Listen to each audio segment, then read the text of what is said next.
Welcome back to another episode of How to Become an Obstacle Buster. I'm your host, Warren Wandling, the show that's dedicated to bringing leaders and entrepreneurs strategies, tips, and resources to overcome their obstacles, to build resilience, and achieve success.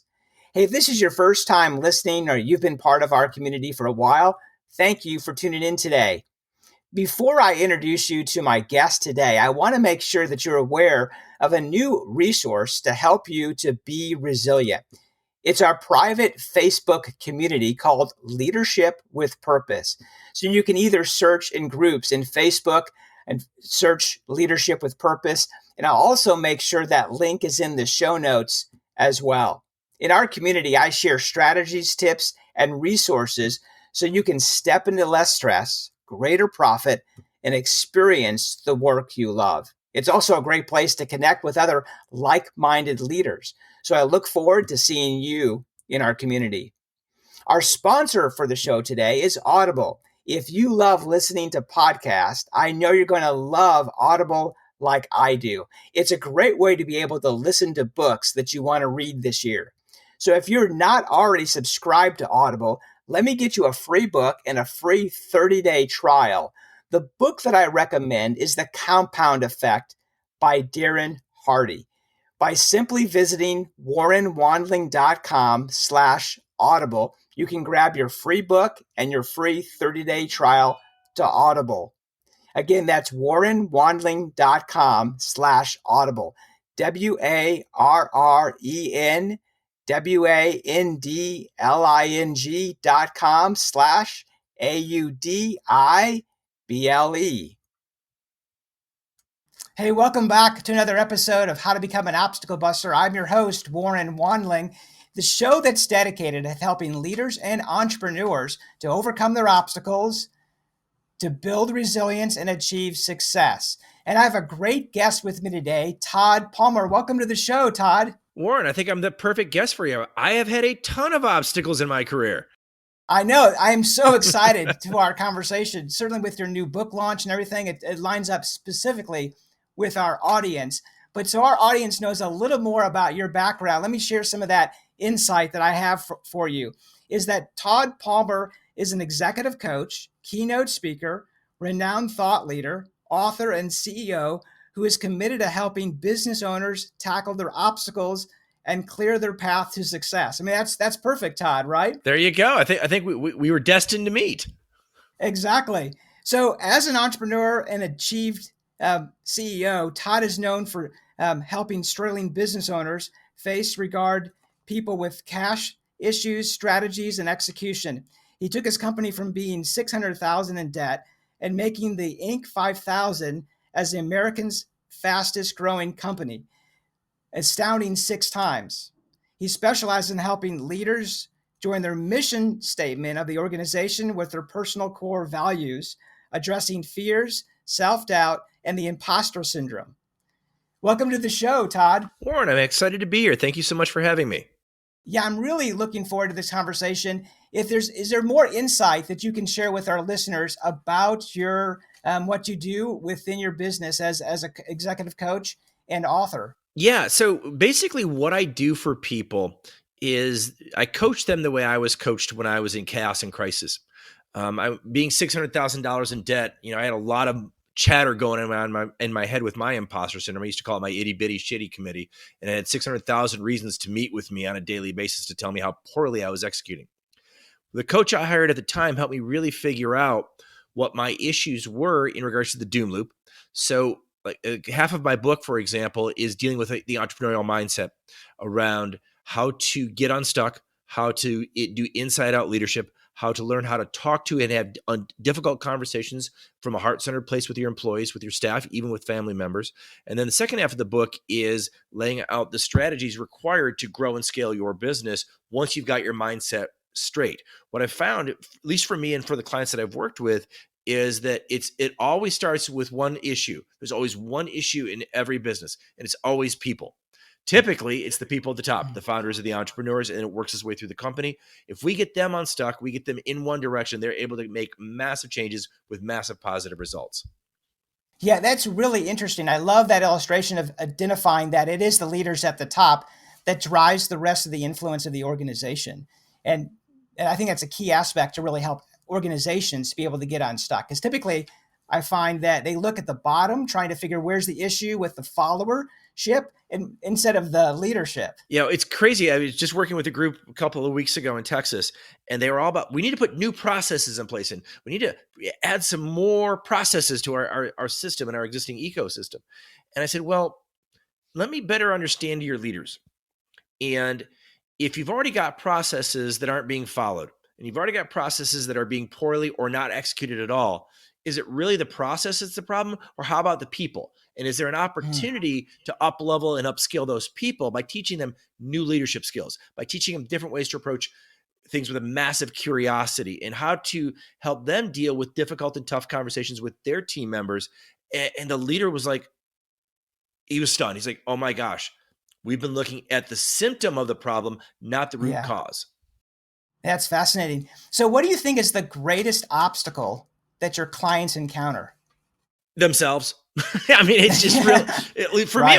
Like it's always a people problem. So if I'm the leader, and so I grew up in a household where I was very much self-reliant and self-dependent, and that worked great in the startup phase of my company, Diversified Industrial Staffing. You know, I'm sales, I'm ops, I'm HR, I can do it all. I learned how to do it all, and it fit really well with how my view of the world is I can be self-reliant and I can go conquer anything. That's great building a job. But then when I tried to build an organization and build a company, I was the leader who was the leader would go in and give out delegation to my employees. But then I also would come in and fix all the problems. And what one of my key leaders at one point eventually brought me into my office and said, we know you love being the chief firefighter. You love to solve problems. And at the time, the company does need you to do some of that. But you've also got to stop being the chief chaos creator and the chief arsonist. So all you're doing now that the business is back on track, is you're putting out fires that you started. So stop doing that. Yeah, I love that illustration. Right? Yeah, the arsonist. That's a great illustration. Well, because the reader. Oh, go ahead. Yeah, once the leader realizes that, then they can start getting that real change. Well, it's self-accountability and self-awareness. And it's such a challenge for the leaders to recognize that often they are the biggest problem in the organization. If your company isn't growing, the first question I always have my leaders ask themselves is, what's my contribution to that? And if people aren't growing, or you having to move a lot of people off of your team, or you've got underperformers that are sticking around too long, then what is your contribution to that? Once we figure out what you do and how you show up, then we can help you start making different changes within the organization. Or if the company's doing great, well, then what can you do as the leader to take that, put a little gasoline on that fire and rocket ship that thing like we did at Diversified? Right. So what was the key strategy that contributed to your success building your business? First strategy was to deal with the doom loop in my head. Start changing. My coach at the time said, "Let's change that tape out." He's a little older, so he remembers the days of 8 tracks and cassettes, just like I do. You might have to explain that to our listeners what a tape is. But. Yeah, exactly. You have to go back and watch, Fast Times at Ridgemont High. Check that out. And they've been moving to Dazed and Confused. So what they're listening to the music on is what I had to change out of my head. So that was the first thing. But then there's really the active learning cycle I had to put in place in my business. And it really has 4 parts. And it's the first thing is identifying what wasn't working. So using me as the example, being $600,000 in debt wasn't working for me anymore. The bank had called the note. My kid and I were going to be homeless. It wasn't working for me. So what I had to do is I had to create an intention, not an expectation of what I wanted to see happen. Psychologically, from a neuroscience perspective, if I create an expectation, it's win or lose. If I create an intention, it's got a lot more creativity and a lot more breathing room. So then we create a strategy to that intention, to that goal. The goal is to get out of debt. My intention is, here's a lot of different things I can try. Then what's the strategy around that? So we change strategies often because we kept seeking that opportunity. And the fourth step is putting a lot of that into the marketplace, trying a bunch of different things, iteration, and take it back to the top and see what works. Because ultimately, Warren, where we reached a strategic standpoint was we found an increased demand and a diminished supply of human capital in the skilled trades labor space. We decided that we can certainly work for the customers who have the need. That's a great place to go. But we figured the best place for us to play was in the sandbox of the candidates, of the underserved welders, machinists, plant managers, quality managers in the manufacturing space who don't really have typically a recruiter agent working on their behalf. So we went after the talent pipeline, not for the jobs pipeline. And that changed everything for the business, allowed us to grow, allowed us to pay off the debt, and allowed me to essentially retire from that business and become a coach. Wow, that's excellent. I love that area that you focused on the adaptive side in reference to the language around your thoughts and mindset, which is that critical piece. In doing so, one of the things that you're really known for saying is that you got to ditch your comfort zone. Why do you think that is so important for leaders and entrepreneurs? Oh gosh, it's so funny. Just before he got on here, I was on a coaching call with a client and trying to help her ditch her comfort zone. The only way we grow is by being uncomfortable. And so I currently use a coach. So I coach and I use a coach. I use a coach. His name is Danny Friedland. He's literally a medical doctor who studies the brain. He's not just some guru who got some pamphlet on the internet. He's like the guy. He coaches me. He coaches the conscious capitalism guys, whole food guys. I mean, he works with some really powerful players in the conscious capitalism space. And he's taught me that the only way we grow is being in the thick of being uncomfortable. So it's discomfort with ourselves. So if I'm uncomfortable, what's going on for me? If I have to have an uncomfortable conversation, how can I approach it with massive curiosity? And when the other party's having discomfort, how do I let them sit with it and let them answer next?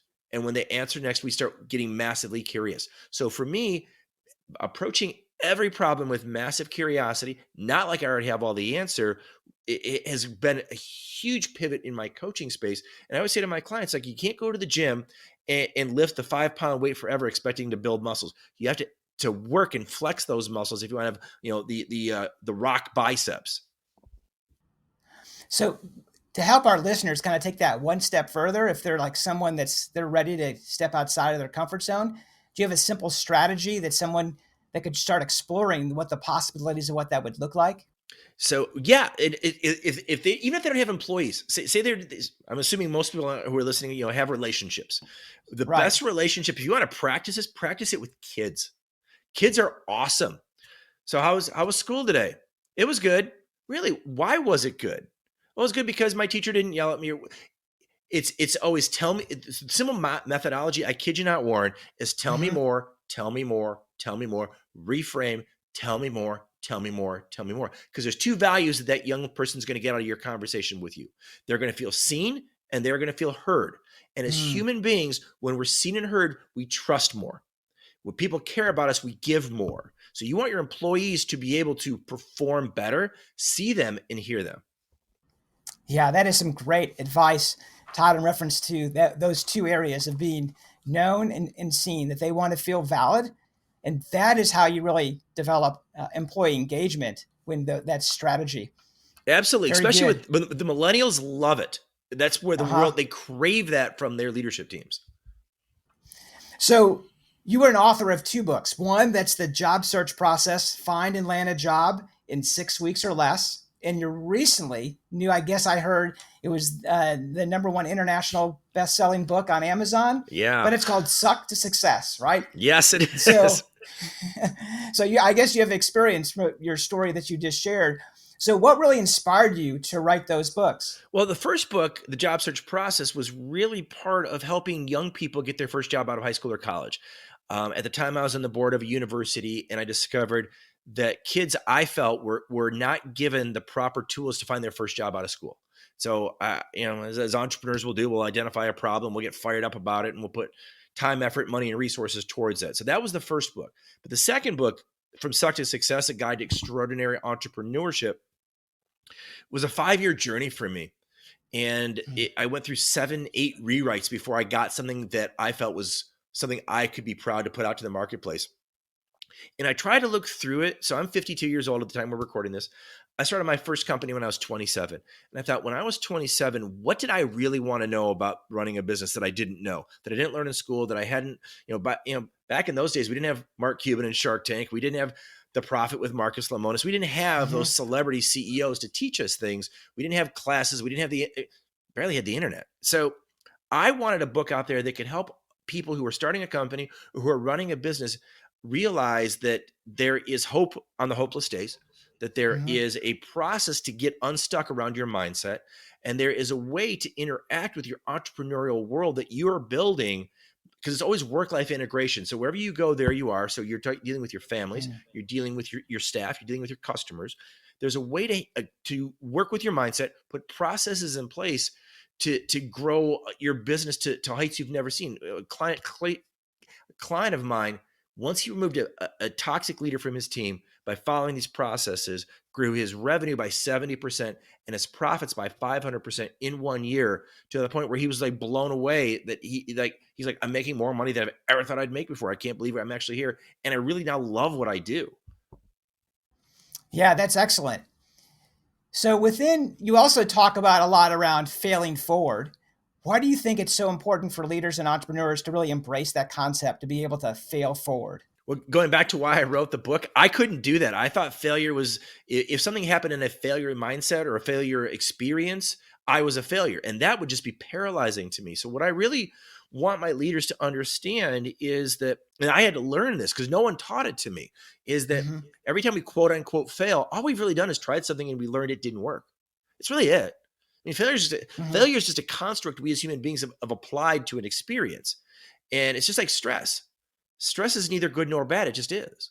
It's the definition we put on top of it that creates the reality for us. So if we want a different reality, if we just put a different definition on top of it, we can have a different experience and a different result. So and Diversified, when we were digging out of the debt issue, we used to create like these fail forward days. And whoever could come up with the most iterative ideas, we would try them all and see what worked and keep those and get rid of what didn't. And that's how eventually we were able to find that hidden, area of increased demand and diminished supply in the manufacturing space. But if we had just gone about it in a very linear process where we just thought, we're going to take step 1, step 2, step 3, and that's the only way to do it, it eliminates the creativity. When we learn that failure, the tech guys do this better than anybody else. How many updates Mm-hmm. do you get on your phone? All they're doing is saying, you're getting this update, not because we're giving you some brand new thing. Like, something we put out doesn't work really well, so we're going to put a new version of that out there. In their space, failing forward is normal. I'm trying to push that out to people, that you realize whether you're a restaurant or you're retail or you're manufacturing or service-based, failing forward helps you learn. When you keep people learning and growing, your business is going to follow suit. Yeah, that's excellent. I love actually the key that you share with our listeners is laying over that other, what I call is your mindset, right? You're changing the belief that you have around failure. So if your belief is attached to a negative outcome because of failure, you're going to resist it instead of, like, I love the word that you're using, is being curious and move forward through that failure. For sure. And I speak from experience. This isn't, I'm not saying that, this only happens to other people. It doesn't have to me. Oh, when you get $600,000 in debt, that takes a lot of work. That just didn't Mm-hmm. happen overnight. I had to really learn that I had to show up differently. I had to show up differently in my business relationships. I had to show up differently at home. And those were all learning opportunities. But I found that, you can, I was with a group a couple months ago. Within 3 hours, we had gotten them unstuck around an issue they've been dealing with for 8 years, because I approached everything they were talking about with they call it Shoshin, a beginner's mindset, with massive, massive amounts of curiosity, because I Mm-hmm. didn't know what the issue was. They all thought they knew, but by the time we got through it all, it went back to the leader's growing up experience in a small town in Indiana, where he Mm-hmm. just saw the world through the pain of a 6-year-old. And that literally colored every one of his decisions. Once he had that aha moment, so much, one, for him, healing was about to occur, but two, his team saw him and heard him, and three, they could say, okay, now we know why he does what he does. Now we know how to work with it differently, because they just really thought he was kind of a jerk. Yeah, that's excellent. Well, I really have appreciated our conversation today. If our listeners wanted to reach out and connect with you, what is the best way for them to do that? Well, Warren, I appreciate the question so much. If anybody's interested in connecting with me, go to my website, extraordinaryadvisors.com. Email me, Todd@extraordinaryadvisors.com. Tell me that you heard me on Warren's show, and I'll give you 30 minutes of my time for free. We can talk about anything you're stuck with. We can talk about anything that's maybe holding you back. We can talk about growth ideas you have for your business, as well as I'd like to offer with my new book. For anybody who goes to my website, just simply click on the Get a Free Chapter button, and you can get a free chapter of the book to see if it's something that would be valuable to you and your leadership teams. Well, excellent. Yeah, thank you for that offer to our listeners, Todd. I'll make sure all of that information is in the show notes. Awesome. Warren, thank you so much for your time today. It's been just an absolute joy to talk to you. Yeah, thank you, Todd. of sharing your tips and resources, really helping our listeners to break through their obstacles to achieve success. Absolutely. Well, this is your host, Warren Wandling, saying until next time, be resilient